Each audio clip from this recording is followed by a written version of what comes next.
น้อมระลึกถึงอย่างพระธรรมคำสอนขององค์สมเด็จพระสัมมาสัมพุทธเจ้าขอกราบนอบน้อมวันตาครั้งที่3น้อมระลึกถึงอย่างพระสงฆ์สาวกขององค์สมเด็จพระสัมมาสัมพุทธเจ้าขอถวายความเคารพนอบน้อมไวยสามายังครูบาอาจารย์พระเถระเจ้าพระภิกษุสงฆ์สามเณรและขอเจริญพรมายังพ่อออกแม่ออกศรัทธามีพ่อมอนแม่มอนพ่ออุ้ยแม่อุ้ยโยมพ่อโยมแม่โยมพี่โยมน้องท่านผู้ฟังผู้มีบุญทุกท่านที่ได้หมุนขึ้นผู้มีใจใครฟังธรรมหลักธรรมคำสอนขององค์สมเด็จพระสัมมาสัมพุทธเจ้าได้หมุนขึ้นมา 104.5 เมกะเฮิรตซ์ขึ้นเพื่อการศึกษาพระพุทธศาสนาและวัฒนธรรมจากวัดฝ่ายหินโดยการตนตัวของอาตมาผู้ดำเนินรายการธรรมะยามเย็นพระครูไพศาลสุตกรเจ้าอาวาสวัดทุ่งปากเกร็ดตำบลหนองหานอำเภอสันทรายจังหวัดเชียงใหม่มาพบปะกับสถานญาติโยมพ่อโยมแม่ผู้มีใจบุญกุศลทุกท่านในการฟังธรรมนานาสาระธรรมต่างๆวันนี้เราก็มาอยู่กับกันไปจนถึง6 โมงเมื่อแรงโดยประมาณวันนี้ศรัทธาญาติโยมทั้งหลายอากาศก็มีความอบอุ่นขึ้นมาสักหน่อยนึงก็คือมันมีคำว่าเย็นจัดไม่มีคำว่าหนาวจัดสักเท่าใดแต่สุขภาพของคนเรานั้นอาจจะปรับประตันบางท่านก็มีโรคภัยไข้เจ็บมาเบียดเบียนกระมัดระวังสุขภาพและร่างกายของโยมพ่อโยมแม่ท่านผู้ฟังทุกท่านและขอเป็นกำลังอกกำลังใจกับโยมพ่อโยมแม่และศรัทธาญาติโยมที่อยู่ในการขับขี่รถยนต์พาหนะขอขับรถด้วยความปลอดภัยด้วยความไม่มีความประมาทนั่นก็คือคำว่าสติสิ่งที่คนเรานั้นควรจะต้องมีวันนี้เราก็มาอยู่กับกันทางสามเณรลักษณ์เปิ่นก็ได้จ๋าหลายเรื่องหลายราวเพราะว่ามันจะเข้าสู่ฤดูแล้งเป็นสิ่งที่คนเรานั้นจะหาได้ว่าหน้าแล้งก็คือหน้าร้อนก็คือหน้าแล้งเป็นสิ่งที่เราจะหาได้ว่าใบไม้ใบตอกก็จะต้องมีการร่วงหล่นไปตามสภาพและอากาศการเวลาของมันนั่นเองอุปมาเหมือนชีวิตของคนเรานั้นก็จะต้องมีความพัดพรากจากไปเหมือนกันโยมพ่อโยมแม่สิ่งเหล่านี้เป็นสิ่งที่คนเรานั้นหันแล้วว่าเป็นสัจธรรมที่องค์สมเด็จพระสัมมาสัมพุทธเจ้าเป็นผู้ได้ค้นพบสิ่งอะไรอย่างก็ตามที่เราจะควรเรียนรู้เราก็เรียนรู้จากความเป็นมาเป็นไปของธรรมชาติบนโลกใบนี้คนเราเป็นอะไรอย่างมาตั้งแต่เกิด คนเฮามาศึกษาและมาแสวงหามาเรียนรู้ประสบการณ์แห่งชีวิตมากน้อยสักเพียงไรมันก็ขึ้นอยู่ที่ตนตัวของคนเฮานั่นเองเป็นผู้ค้นหาแห่งคำว่าชีวิตเป็นผู้ค้นหาแห่งคำว่าความสุขอย่างแรกคือความสุขมันเกิดขึ้นจากไหนฉะนั้นศรัทธาญาติโยมทั้งหลายมีคำกรนั่นอยู่คำกรหนึ่งว่าอย่าใจร้อนลองคิดพินิจก่อนทุกตอนใช้สติวินิจฉัยเมื่อปัญหาเข้ามาเวลาใดควรคิดไว้ใช้ปัญญาปลูกฝ่าฟันเป็นสิ่งที่คนเฮานั้นจะหาได้ว่านี่ก็คือเป็นคำกรที่ว่ามีสติขึ้นมาก่อนคำว่าคนเฮามีสติเมื่อแต่ว่าทุเจ้าก็ได้อู้ถึงเกี่ยวกับว่าสติไปหลายครั้งหลายคราวเช่นเดียวกันศรัทธาญาติโยมทั้งหลายทำไมทุเจ้าถึงเน้นย้ำเกี่ยวกับคำว่าสติคำว่าสตินี้เป็นสิ่งที่คนเฮานั้นจะลืมหรือเสียไปได้คนมามีสติก็คือคนวิปลาส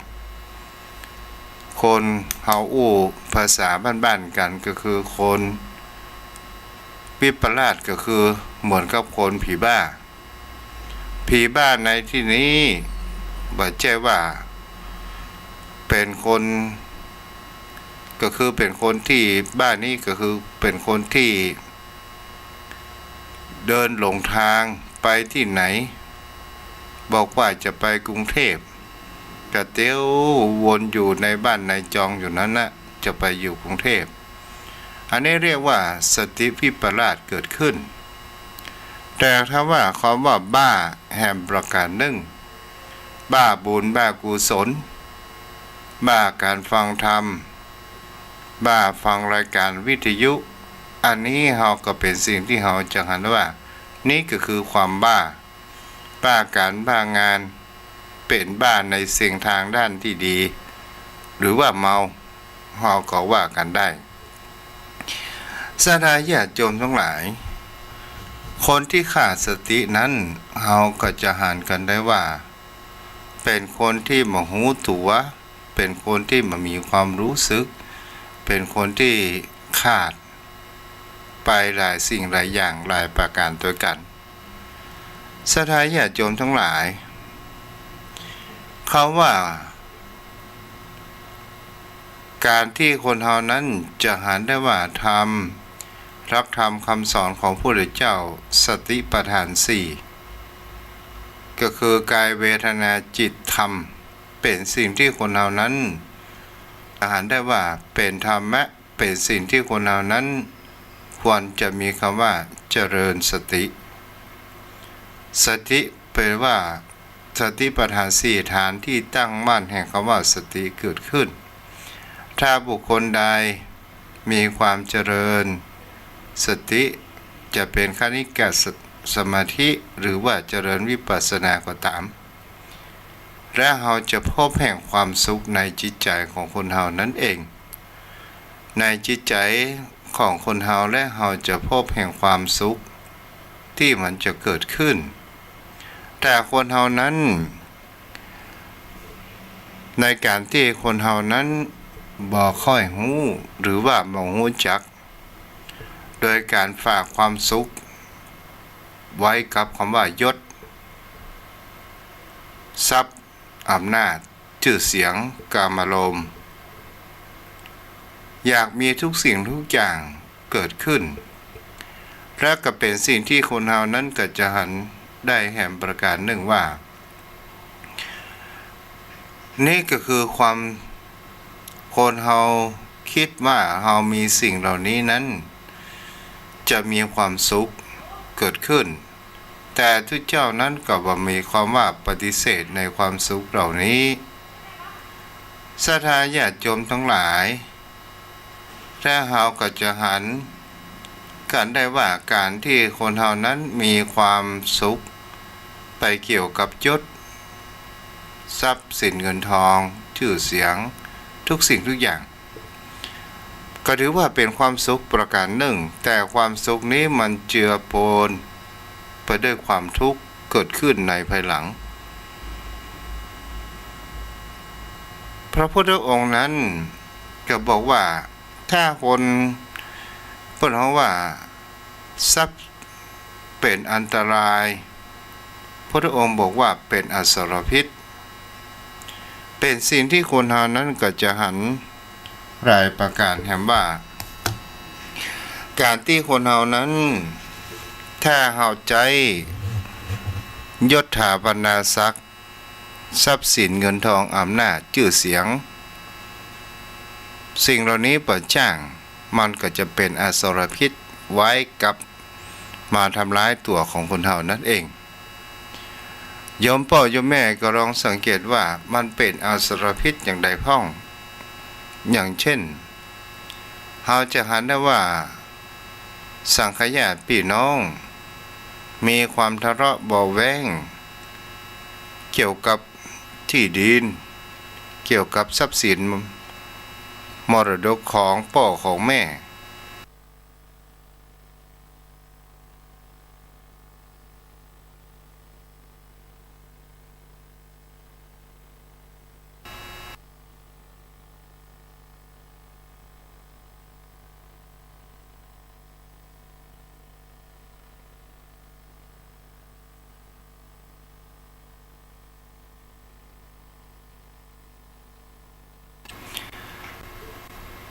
ก็มีบอกไว้ว่าความสุขเกี่ยวกับทรัพย์สินเงินทองชื่อเสียงอำนาจกามารมณ์ต่างๆเหล่านี้มันเป็นความสุขที่มันเจือปนด้วยความทุกข์อุปมาเหมือนดังน้ำผึ้งที่อาบโดยมีดกลเมื่อเราเอาลิ้นไปสัมผัส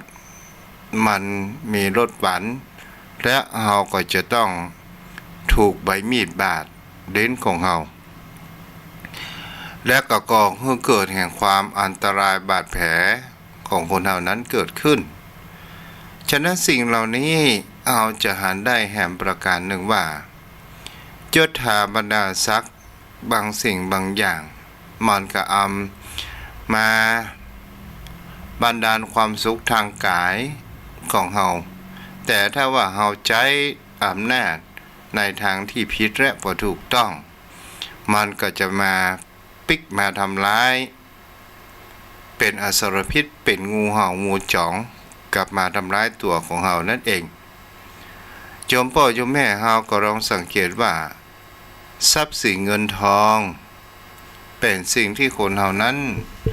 อยากจะได้กันมากที่สุดเมื่อมีแล้ว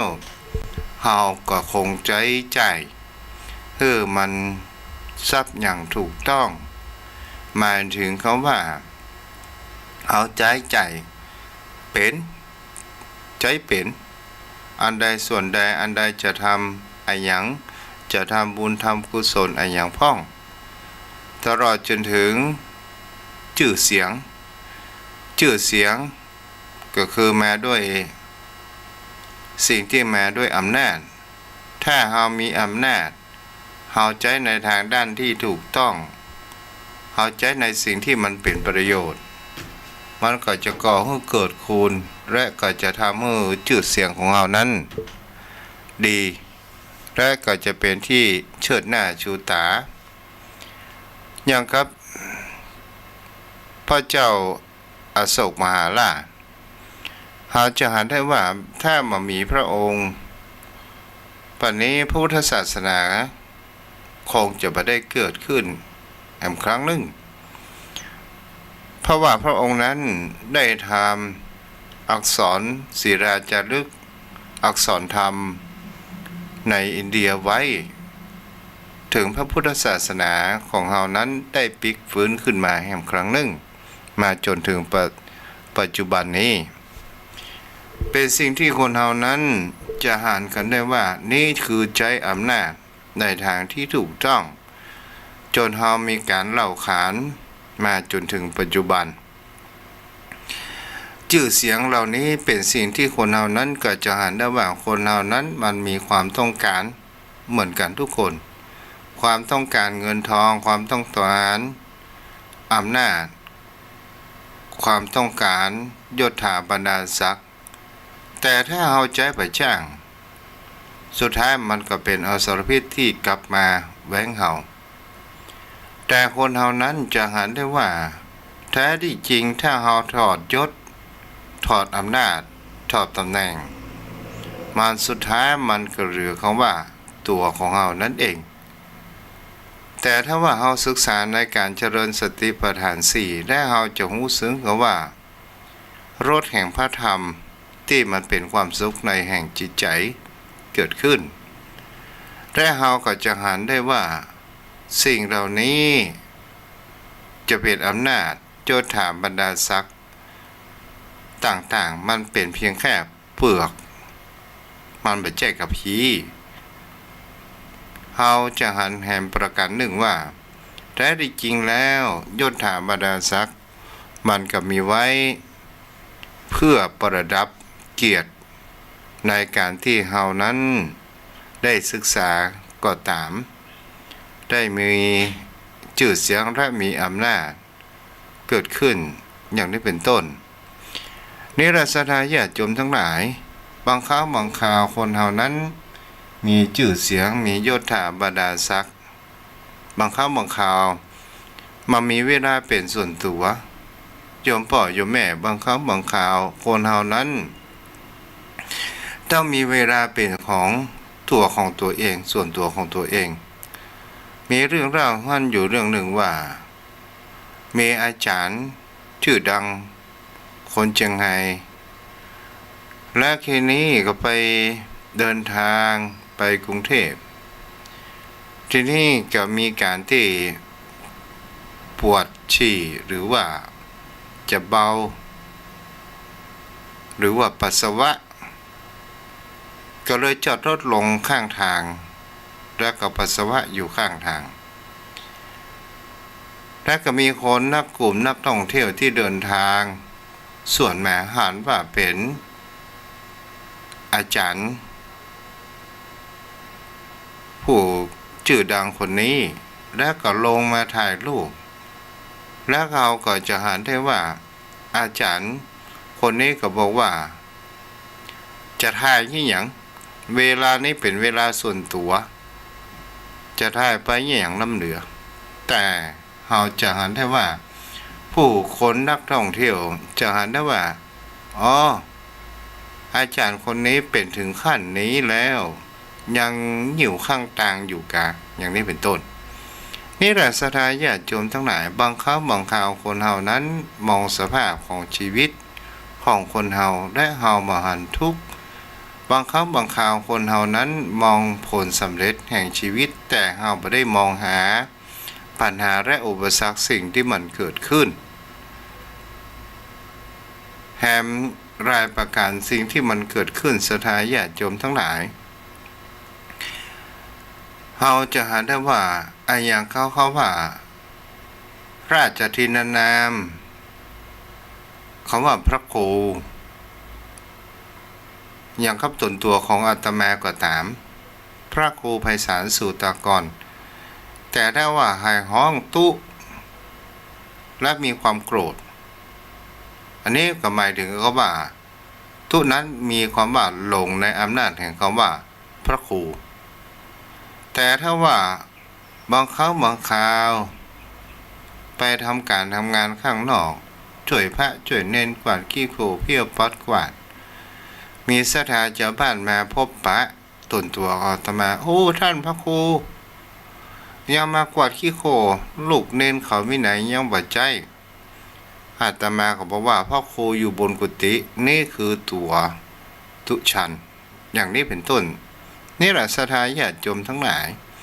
เฮาจะหันได้ว่าบางครั้งบางคราวชื่อเสียงมันประดับและบางสิ่งบางอย่างนั้นเฮาจะกระทำอะไรอย่างก็ตามมันก็ลำบาก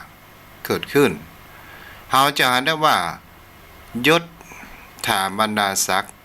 มี แต่ถ้าเฮาใจว่าจ้างใจว่าเป็นมันก็เป็นทุกข์คนเฮาเข้าใจว่า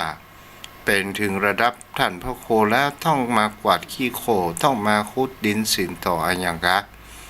มาสร้างวัดสร้างวากะย่างหมันหั่งอยู่บนกุฏินั่งสมาธิวันค่ำไงอย่างนี้ปัจจัยสดายญาติโยมทั้งหลายอันนี้เป็นสิ่งที่เราก็จะหันนะว่ายศถาบรรดาศักดิ์อำนาจและชื่อเสียงมันเป็นสิ่งที่ความสุขเป็นที่คนเราต้องการแสวงหามันเป็นความสุขที่จอมปลอมมันเป็นความสุขที่เจือด้วยความทุกข์นั่นเองความสุขอย่างแท้จริงนั่นก็คือคำว่าที่พระพุทธองค์ตรัสไว้ให้เฮานั้นเดินให้เฮานั้นศึกษานั่นก็คือคำว่าสติปัฏฐานสี่ซึ่งมีคำว่ากายเวทนาจิตธรรมกายสังเคราะห์เข้าในรูปเวทนาจิตธรรมสังเคราะห์เข้าในนามกายก็คือรูป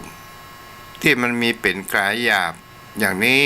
เป็นสิ่งที่คนเรานั้นจะหันได้แต่ต้องได้แต่เวทนาจิตธรรม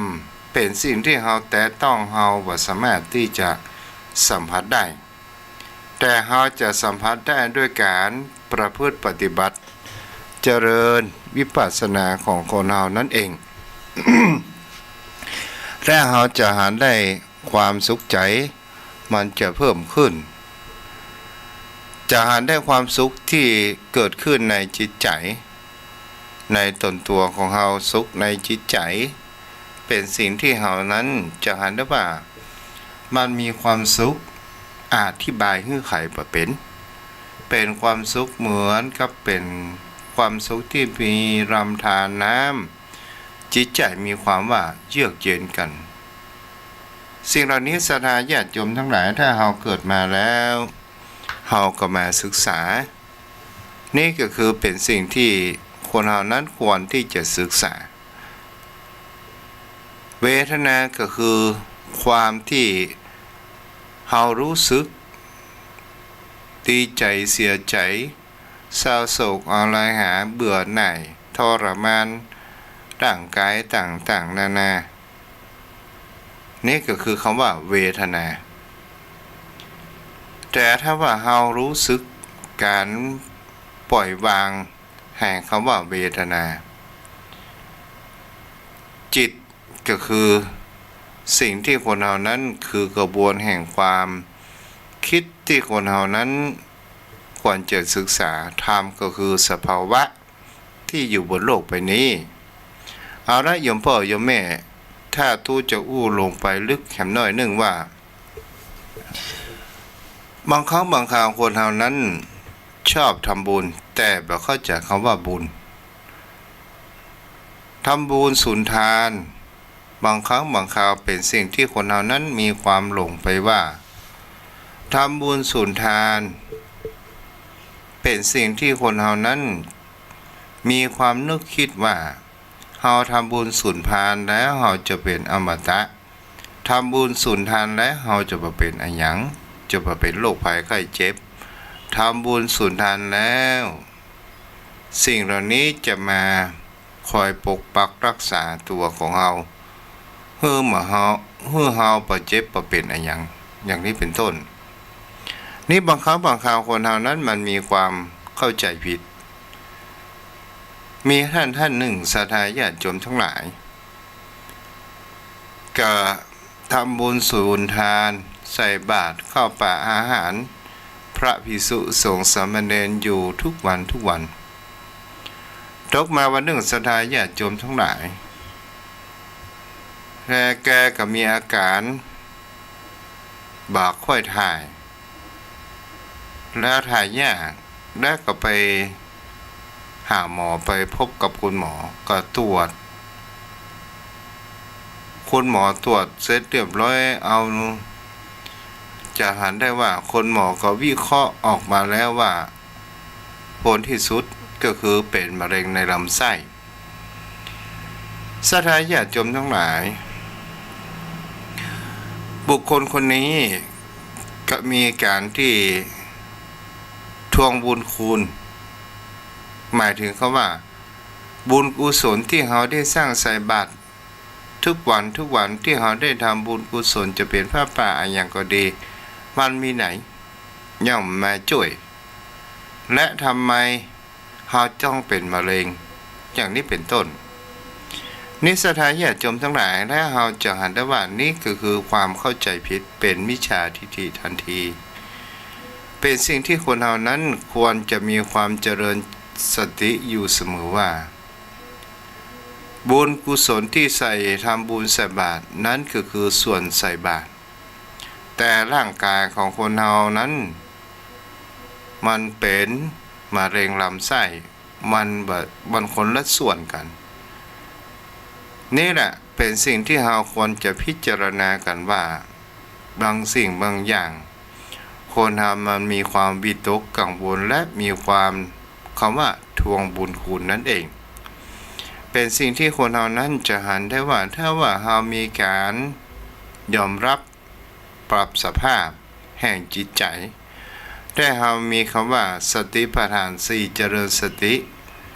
เอาคำว่าเวทนาแห่งความเจ็บปวดเราเจริญสติดูว่าเวทนาสิ่งที่มันเกิดขึ้นเวทนานั้นคืออะไรอย่างล่ะโยมพ่อโยมแม่เราจะหันได้ว่าเวทนาก็คือความรู้สึกของคนเฮานั่นเองจะรู้สึกดีบ่ดีโยมพ่อโยมแม่เฮาก็ลองสังเกตว่าเวลาที่เฮาปะคนหูใจที่ถูกร่งโป่งใจกันที่เป็นเพื่อนสนิทกันเฮาจะกันด้วยความเพลิดเพลินเวทนาตัวนั้นก็คือความสุขเป็นสิ่งที่คนเฮานั้นจะหันกันได้ว่าเวลาที่มันผ่านไปมันอย่างมาน้อยนิดมันอย่างมาสั้นแต่เวลาที่คนเฮานั้น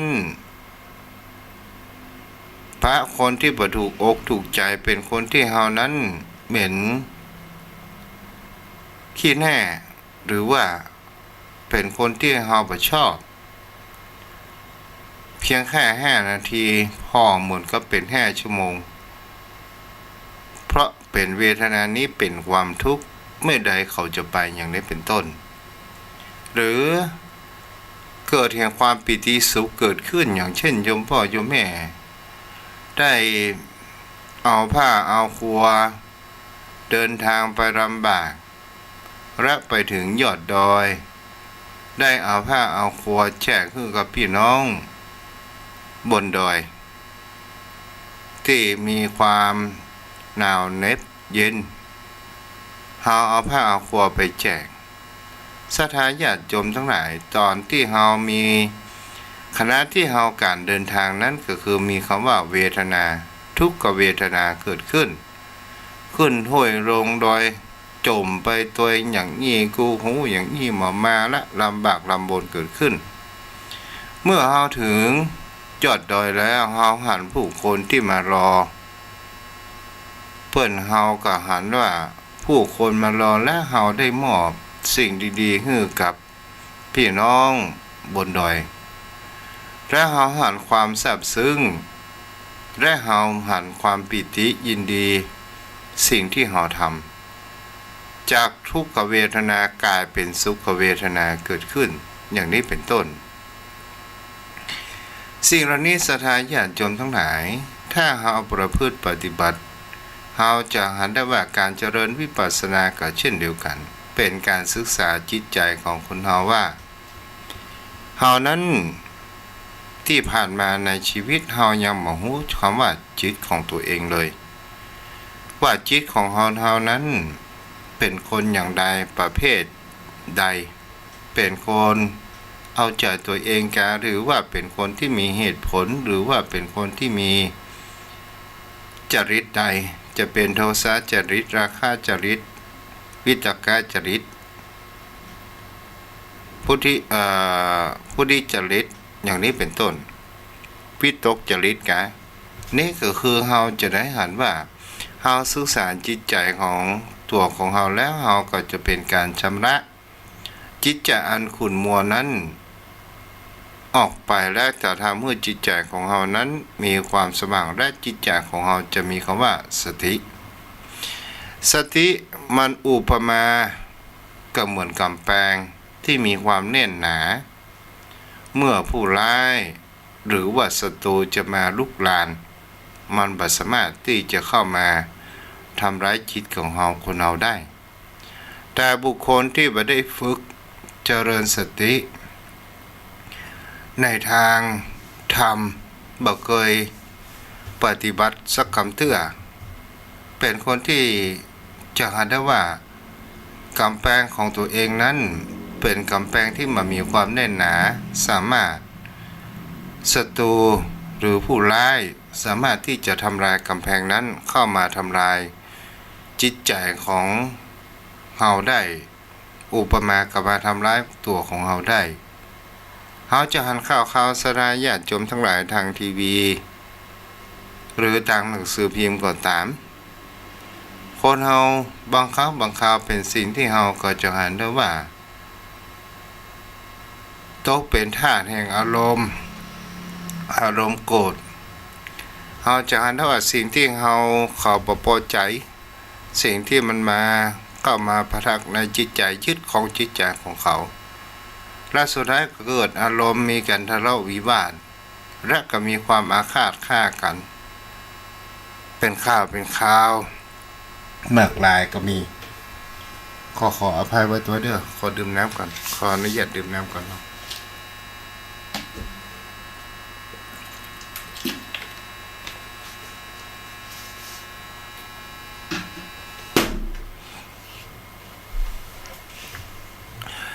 และเป็นสิ่งที่คนเฮานั้น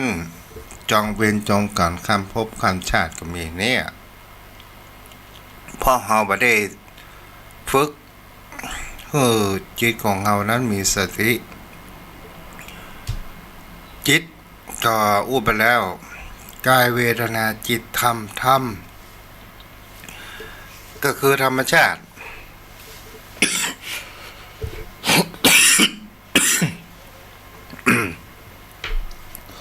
ขออภัยไว้ตัวเด้อ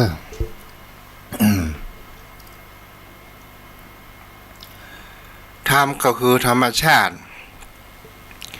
สภาวะแห่งความว่าธรรมชาติบนโลกใบนี้เราสาหันได้ว่าสภาวะแห่งธรรมมันมีคำว่าเที่ยงมั่นเที่ยงตรงมันมีมันเป็นสภาวะแห่งความบ่เที่ยงและเป็นสภาวะที่เป็นความทุกข์มาแน่มานอนทนสภาพอยู่บ่ได้เป็นสภาวะที่บ่สามารถที่จะบังคับบัญชาได้อย่างนี้แหละสถานญาติโยมทั้งหลายเรียกว่าสภาวะธรรมในที่นี้ก็คือธรรมชาติได้โยมพ่อโยมแม่สุดท้ายนี้ขอให้โยมพ่อโยมแม่นั้นได้เก็บเอาคติธรรมเหล่านี้ไปคิดไปใจกันเนาะวันนี้ก็มีเรื่องปู่จ๋าโยมพ่อโยมแม่บางครั้งเฮาก็มี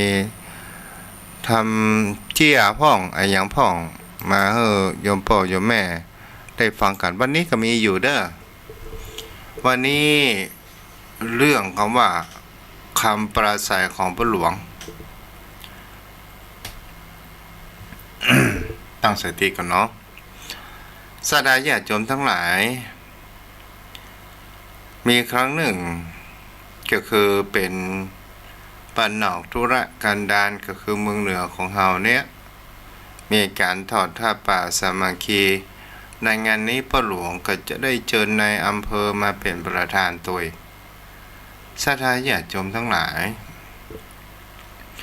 พ่อหลวงซึ่งเป็นเจ้าของหมู่บ้านก็ได้เชิญนายอำเภอมาเป็นประธานแต่การที่จะปราศัยนั้น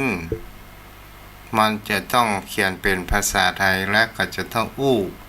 เป็นภาษาไทยเกิดขึ้นแต่เราจะเห็นได้ว่าคำว่าจ๋าเกี่ยวกับไม้เนี่ยถ้าคนเฮาบ่คุ้นเคยมันจะมีความปรารถนาเกิดขึ้นอาจจะ อู้พิจาเกิดขึ้นได้วันนั้นนายอำเภอมา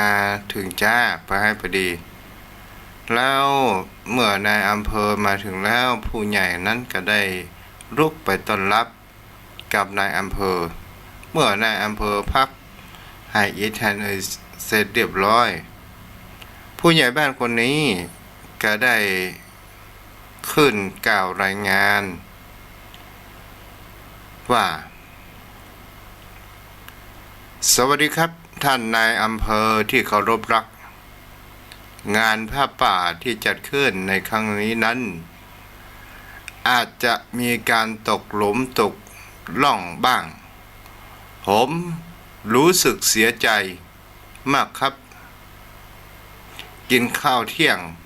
ก็ตั้งบ่ายสองเพราะเหตุเพราะพวกนี้แหละครับนายอำเภอได้กล่าวรายงานผู้หลวงได้กล่าวรายงานขาดตกบกพร่องมีคำว่างานพระป่าที่จัดขึ้นในครั้งนี้อาจจะมีการตกหลุมตกล่องบ้างผมรู้สึกเสียใจมากก็เหมือนว่านายอำเภอตกหลุมตกล่องแท้ที่จริงจะต้องถูกก็คือขาดตกบกพร่องเนาะนี่มันผันเลิศไปเป็นตกหลุมตกล่องสถานญาติโยมทั้งหลายเมื่อกล่าวรายงานเสร็จเรียบร้อยก็จะมีการจ้างฟ้อนเล็บมาต้อนรับกับนายอำเภอจ้างฟ้อนนี่ก็ได้แต่งตัวสวยงามสาวงามประจำในหมู่บ้านบังเอิญสาวงามหมู่นั้นก็มันมีคำว่าชื่อว่าดำชื่อศิลและชื่อเขย